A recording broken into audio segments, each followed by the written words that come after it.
বন্ধুরা দেখো, আজকে আমি রান্না করবো পাঁচমিশালি তরকারি। এই সরষে ডাঁটা, কুমড়ো, আলু, বেগুন আর পটল আর আছে টমেটো একসাথে সব কেটে রেখেছি। এই দেখো, বেগুনটা আমি আলাদা করে রেখেছি। বেগুনটা একটু পরেই দেবো, নাহলে পুরো ঘেটে যাবে। আর এই কাঁচা লঙ্কা, আদা সব কেটে রেখেছি। এখন কড়াই বসেছি, কড়াইটা একটু গরম হয়ে গেছে আর তেলটা দেবো। এই তেজপাতা, শুকনো লঙ্কা আর পাঁচফোড়ন দিয়ে দিলাম একসাথে। একটু নেড়ে ছেড়ে সবজিগুলো দিয়ে দেবো।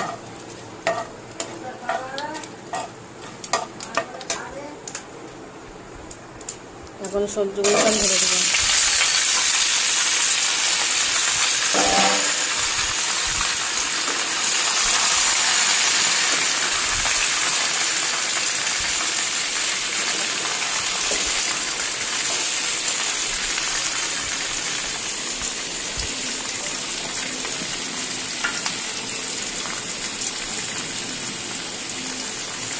এক চামচ লবণ দিয়ে দিয়েছিলাম,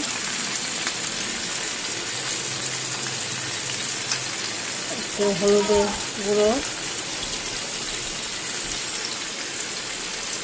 এখন একটু ভালো করে নেড়ে চেড়ে নেবো।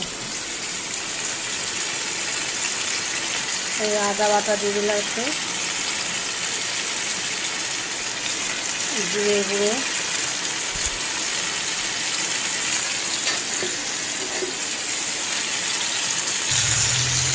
একটু চিনি দিয়ে দিলাম। একসাথে ভালো করে কষাবো। বেগুনগুলো দিয়ে দিই, নাহলে মধ্যে মশলাটা থাকবে না। আর চারটে কাঁচা লঙ্কা দিয়ে দিচ্ছে, দিয়ে একসাথে একটু ভালো করে কষিয়ে জল দিয়ে ঢাকা দিয়ে দেবো। বন্ধুরা, এই ডাঁটাটা তো সবাই খায়, মিষ্টি ডাঁটা বলে, কেউ পাতুর ডাঁটাও বলে, বা ডালেও ভাল লাগে দিলে। এত ভালো করে নেড়ে ছেড়ে নিয়েছি। এখন একটু আমি এর মধ্যে জল দিয়ে দেবো, দিয়ে ঢাকা দিয়ে দেবো। এবার এক মগ জল দিয়ে দিলাম, দিয়ে এখন ঢাকনা দিয়ে ঢেকে দেবো। সবজিগুলো সব সেদ্ধ হয়ে যাবে।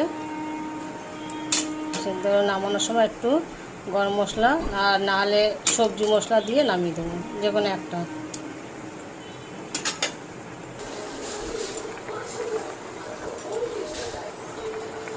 দেখো, আমার তরকারিটা হয়ে গেছে একদম। এই এখন সবজি মশলা আমি এভারেস্টের সবজি মশলা দিয়ে দিচ্ছি। তা নামানোর আগেই দিতে হয়, তাহলে খেতে খুব টেস্টি হয়। বন্ধুরা,